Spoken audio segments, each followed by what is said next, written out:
So today we are going to start this rural landscape. And rural means that it's the opposite of urban. Urban is a city with lots of activity and lots of concrete and steel and buildings. And a rural landscape consists of a lot of land, open fields, not a lot of buildings. And in this case, we're going to focus on farmland. And the two learning objectives that we're working on for this assignment is identify and use middle ground, overlapping, and change of size to create the illusion of space. So the first thing we're going to do is we are going to be drawing a middle ground. So the foreground are the things that are up front, the middle ground are the things that are kind of in the middle, and the background are the things that are farthest away. Overlap is we are overlapping the foreground in front of this hill, which is in the middle ground, and it's overlapping this hill, which is in the middle ground. These corn stalks are overlapping the background. This hill that's in the middle ground is overlapping the hill in the background and overlapping these trees because they go down below, behind this hill. And change of size is where we have things that are up front that are nice and big and have lots of detail, and then things in the back that are smaller. So we know an apple tree would be much bigger than a watermelon or a pumpkin or even a stalk of corn, taller even. But when we draw those trees in the orchard, the apple farm in the back, it's smaller than these items here because it's farther away. So we have overlap where things are in front of other things. We have this barn in front of some of the crops. We have change of size, large things up front, smaller things in the back. And we're going to create a middle ground. So we have foreground, middle ground, and then this would be the background. And then the last learning objective for this assignment is to apply paint in even strokes to create a watercolor wash. So this is not a great example of that because you can see that the green has puddled and it needs to be more even in color.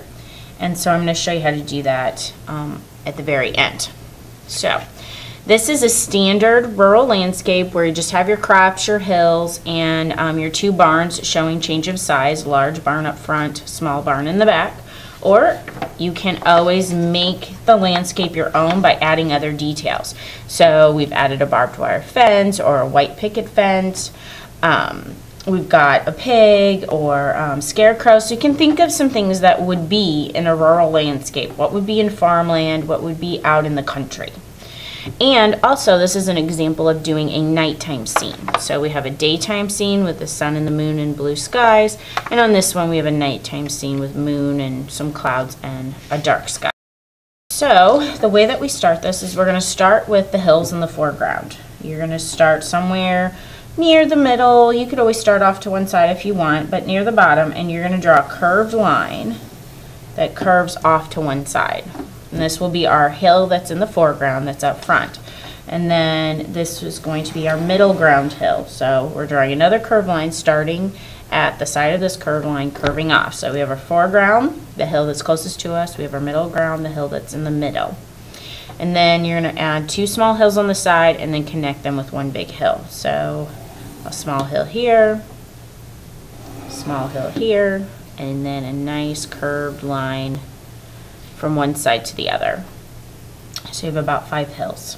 Okay, so the first thing I want you to do once you draw your hills is I want you to draw some rows of crops. So when a farmer plows the ground, he plows it in nice neat rows so that he can plant his crops in nice neat rows so he can harvest them. If he just kind of planted the crops all mishmash, they might not grow as nice, and they might get disease because some might be too close together, and they might grow unevenly. Some might have a lot of fruit or vegetables on them, and some might not have any. So by spreading them out and growing them in nice neat rows, they grow a little bit nicer. So I want you to pick 2 hills to draw some rows of crops. And basically all that is a curved line repeated over and over again. So basically a pattern of curved lines. So I'm going to start on the foreground hill. If you want to start on the middle ground hill or a background hill, you can. But since this is the foreground hill, I'm going to make these crop lines a little bit wider, have a little bit of more space between them as I draw them, because that's up front, and so that those things are going to be bigger. Now if I add a row of crops on this hill in the background, they're going to be curved lines again, because we want to show the surface of the hill being curved, but I'm going to draw those lines closer together because they're farther away, so it's going to be smaller. Be sure to curve them and not draw them straight, or it'll make your hill look very flat. Okay, and then I want you to pick one of those back hills to draw an orchard. And an orchard is basically a tree farm, and usually an orchard has some sort of fruit. Apples, oranges, peaches, growing on the trees. If you'd rather just kind of do some evergreen trees, like Christmas trees, but not really decorated for Christmas, but an evergreen tree on one of the hills, you can. I always choose a smaller hill because drawing that same tree over and over again gets a little boring. But if you want to do it on this big hill in the back, you're more than welcome. But what I want you to do is include some overlapping. So I want this hill to overlap some of your trees, and then I want your trees to stick up off the top of the hill and overlap. And remember, this hill is in the back, so the trees should be small.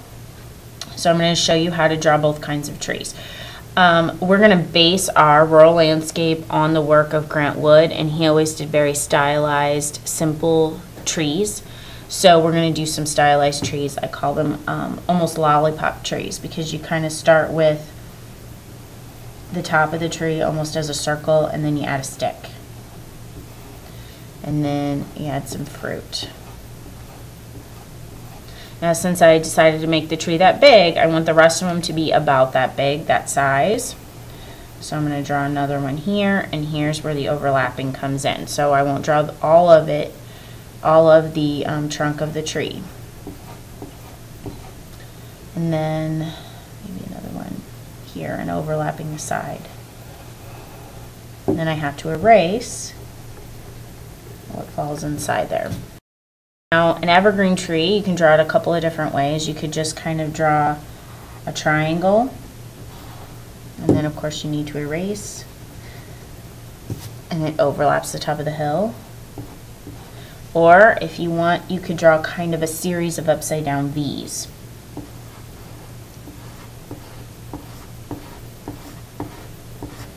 And then just a straight line for the trunk of the tree. So here I have some of my trees, and they overlap the top or side of the hill, and they're overlapped by the hill in the front, and the trees are small. Okay, now I want you to pick a spot to draw a fence, and I always draw the fence sitting on top of a hill. So I could draw the fence back here, and that would be really easy to draw the fence back here because it doesn't overlap or touch anything. If I draw my hill here, or my fence here, on the top of this hill, I'm going to have to look closely and erase when it overlaps. So I'm going to do this hill just to show you what to do when your fence overlaps. Now, you might think that you need to draw your fence like this, but it's going to look like your fence is falling down. So you really want to draw your fence posts sticking straight up, vertical. So I'm just going to start right here for my first fence post, and you want to draw it straight up. And it's okay if you draw these posts, they might seem a little bit big to you, and that's okay. You can draw them big, it's fine. If you draw them small, that's fine too. And so now my fence post is overlapping the hill in the back, so I have to erase what's inside the fence post. Draw another fence post and erase what's inside. And again, draw light till you get it right. And then I'm going to connect it, and I'm going to show you different kinds of ways that you can create your fence. You can create your fence with just slats. So that would be one slat of wood from the fence and then add another one below. It's kind of like a horse fence. And then you would just keep drawing these slats. If you want to draw more of a barbed wire fence, like it's holding cows back, you're just going to draw a straight line across, and then you're going to add some X's going across the straight line to look like barbed wire. So you decide which kind of fence you want. You probably want to keep to the same type of fence going across your hill. So either more of a slatted wood fence or barbed wire fence the whole time you go across. But I wanted to show you both kinds. And same with the tree orchard. You might have wanted to stick with one tree the whole time. The thing with the barbed wire, since it overlaps the hills, I don't have to erase anything. If I were to do the wooden slats like this, then I have to go back and erase what's inside those wooden slats. Because the wooden slats are not made of glass. They're not transparent, so you can't see through them. So I erase what's inside there to make it more solid. Alright, and so we've done, I want you to include a fence, I want you to include an orchard, so now I want you to include some crops growing on your hills that you've plowed. Now, if you want to plow, draw curved lines on another hill and leave no crops on there whatsoever. Maybe it's just freshly plowed and none of the seedlings have started to grow. But on one hill, you can do seedlings, which are pretty easy. And I always do that on the back hill because to try to draw crops on this back hill, detailed crops, small, is hard. So I just usually draw seedlings, which is just a letter V with a line going through the top. So you just draw a letter V and then a line in the middle of the V. Letter V, line in the middle, and you just draw them in the rows, staying right between the lines. And they can overlap the top of the hill a little bit to include some more of that illusion of space to make it look like it's sticking up. Now this fence really does take up a lot of this, so I'm not going to try to fit crops down in here. I'm just going to skip it. And this is going to be where I draw all my detailed crops. And I'm going to show you how to draw a number of different crops. You can pick one and fill your hill with that one crop, or you can do a row each of that crop. It's really up to you, but I'm going to show you a number of different crops to draw. And just make sure that if you draw more than one, keep the same one in the same row, because farmers don't just kind of willy-nilly grow things in different spots. They keep them all in nice neat rows when they're drawing them. So like the first crop I'm going to show you is some lettuce. You want to draw them kind of filling in this space. You don't want to draw them super tiny. And so the way I draw lettuce is I just start with a spiral line and I turn it into a circle, and then I draw kind of a wavy line around that. And so if you wanted to draw lettuce or cabbage growing, you would draw this over and over again in each row. A watermelon, if you want to do crops of watermelons, you're going to draw an oval that fills the space, and then they have those nice neat variegations, the light green wavy lines with the dark green, so then I just add some wavy lines in there. Okay, a pumpkin. Lots of people like to draw pumpkins. I start with kind of an oval that stands up, so this oval was side to side, this oval stands up, and then a curved line on this side, curved line on that side, and then I add a stem. And you could even add the vine that the pumpkin grows on. So again, if one of these crops appeals to you, you're going to draw it repeatedly in the row on the hill and filling in that space. Don't draw it super tiny. This is the hill that's in the foreground that's closest to us, so it's going to be big. It might even be bigger than some of your trees because your trees are farther away. Carrots grow in the ground, so I kind of just start with a straight line and where the ground is, and then a hill for where the top of the carrot pops out, and then top of the carrot growing out.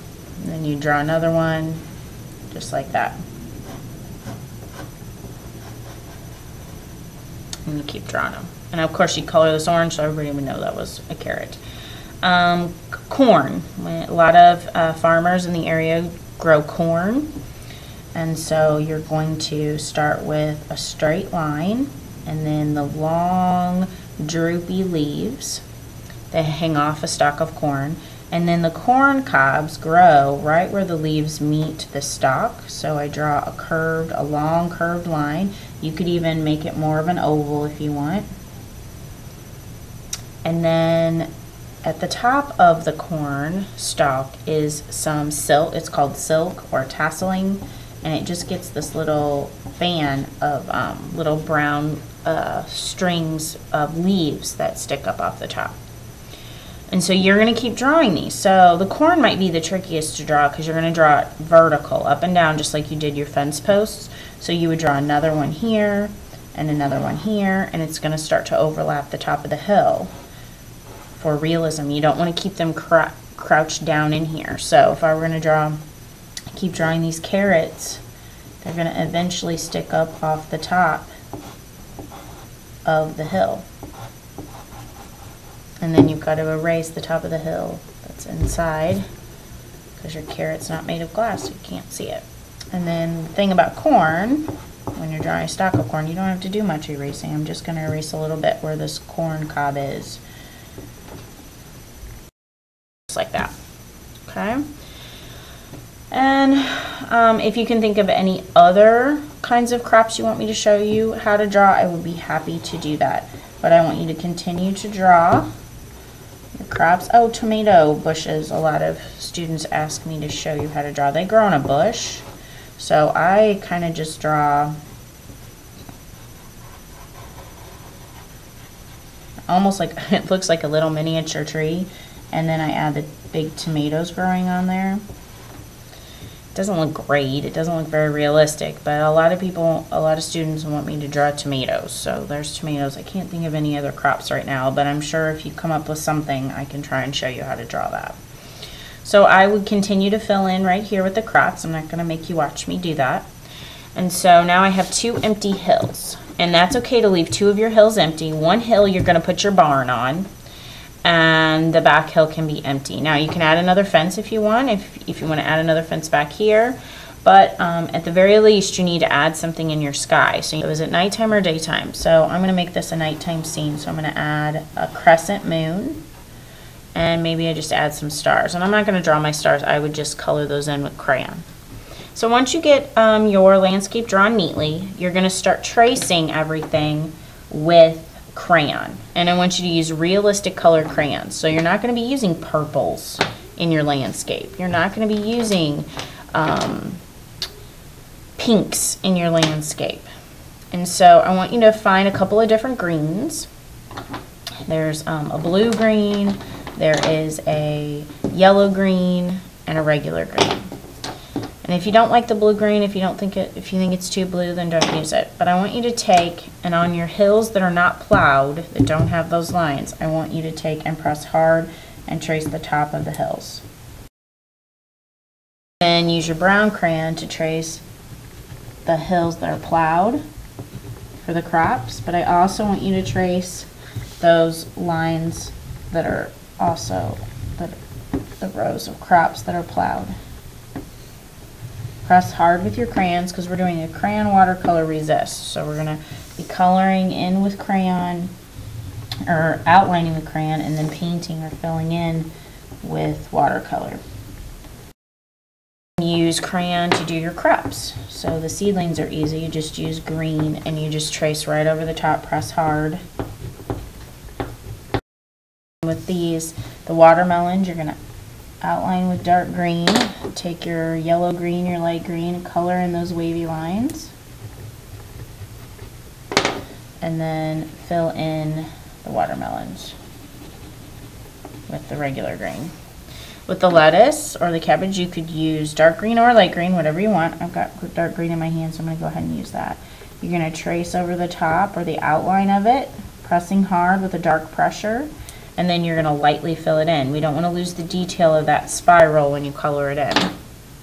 Pumpkins, whatever orange color you like. Pumpkins come in lots of different varieties of oranges. So whatever orange you want, yellow orange, red orange, regular orange. And then brown for the stem. And if you did a vine, I added green for the vine. Carrots, again, they usually come in a variety of different oranges, so you get to pick. And I just want to see changes in your value. So I want you to lightly fill it in. If you did corn, you start with the green leaves and stem. Find a yellow for your corn that's actually growing. And then you use brown for the silk or tassels at the top. Okay? Alright, and then with your trees, you're going to color those in. You can use any kind of green you want, blue, green, dark green. Use brown for the stem or the bark, tree trunks. And then your fence you're going to color in. Your fence can be whatever color you want. So I know I said you couldn't use purple in your landscape, but if you want your fence purple, that's fine. I tend to color my fences white because I think they look real pretty. And most of the time, if you're out in the country and the farmer has horses and it's a horse farm, they usually have a white slatted fence like this. So I just take my white crayon and I press really hard on there. And then to do the barbed wire, you could use a gray crayon or a black crayon to just trace over your X's and the wire that goes across. For your moon, you could use white for your moon, or in this case I'm using gray. So you want to press hard, fill in. And then for stars, you could use white and just add little dots in your sky that you can't really see when you're doing it, but once you paint you can, or you could use yellow. So you're going to do that until your farm land looks like this. So this is a great example of where I added some of my own details. So once you kind of have everything drawn, the requirements, the 2 hills of crops and the orchard, and your fence, then you can add what you want. If you want to add a scarecrow, I added a tractor and a lamb in this one. And you can see I did 2 fences, and I did my orchard up front with this one. So I made the trees a little bit bigger than I did on this landscape. See the difference in the sizes of trees because these trees are closer.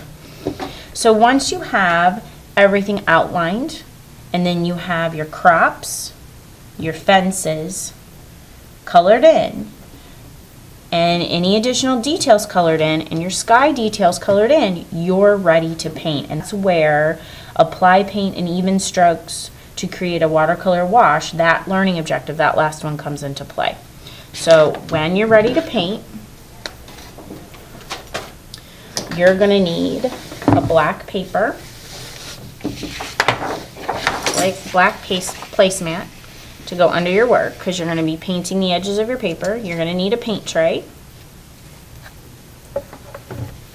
and you're going to need a water basin, and obviously a paintbrush. And again, with the crayon, I wanted you to use realistic colored crayons. So no purple bushes of tomatoes and no pink pumpkins. You're going to use realistic paint. So you have 3 greens.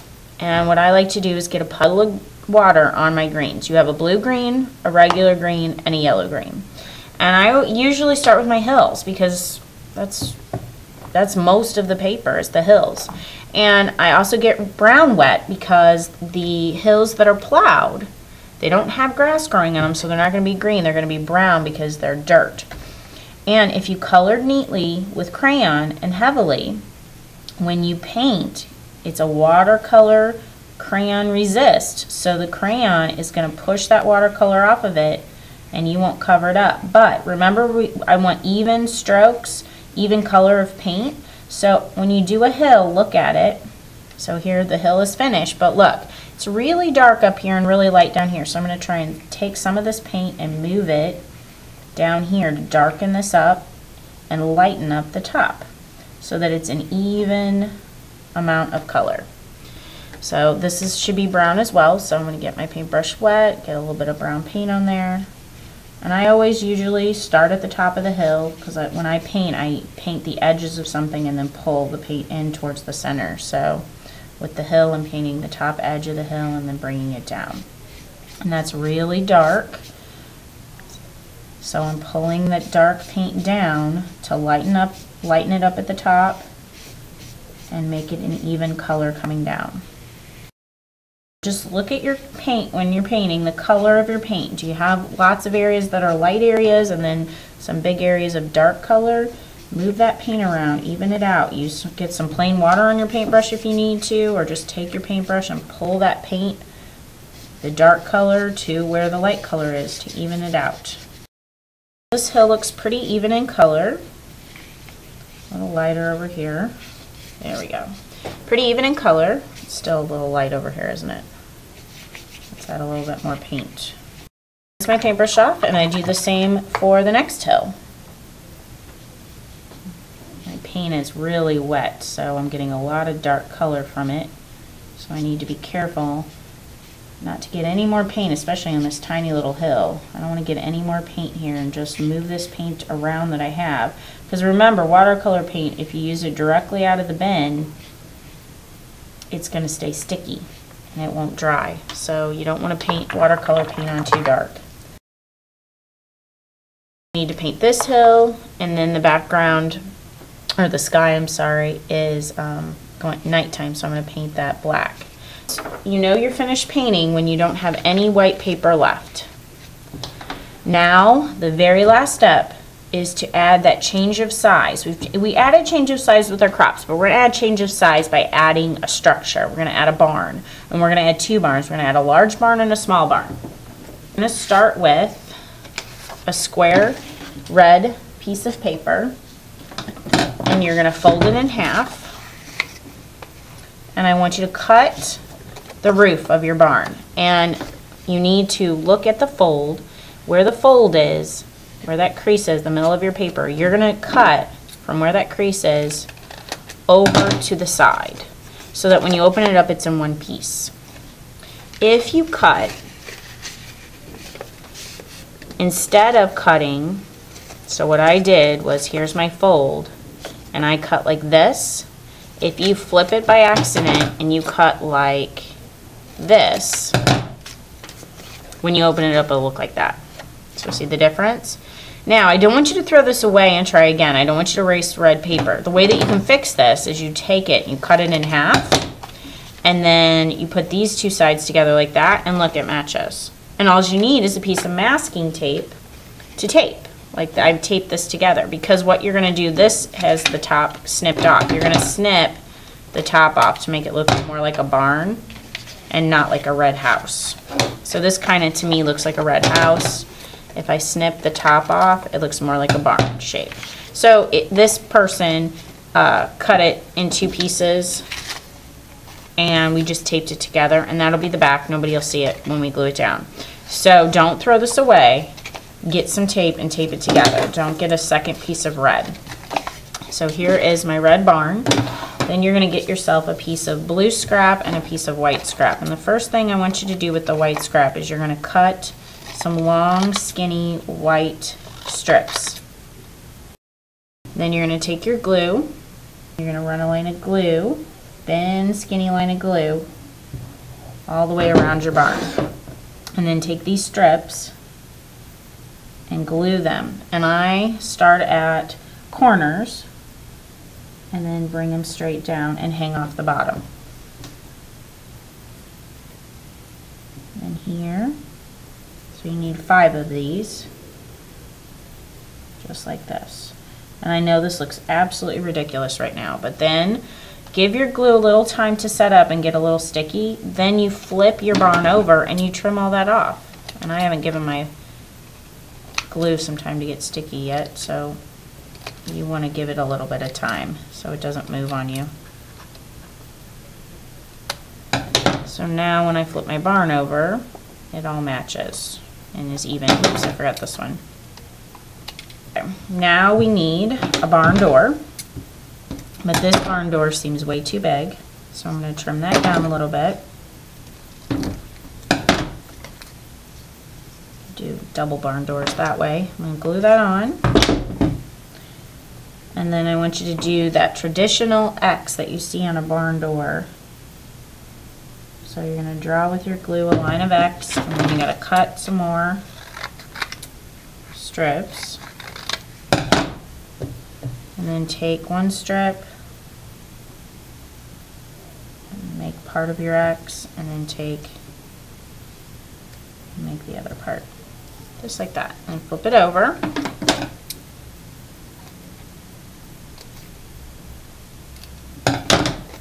Okay, so there's my barn, and then I want you to create a silo, a grain silo, because most farmers have a grain silo to hold their grain to feed their livestock in the winter.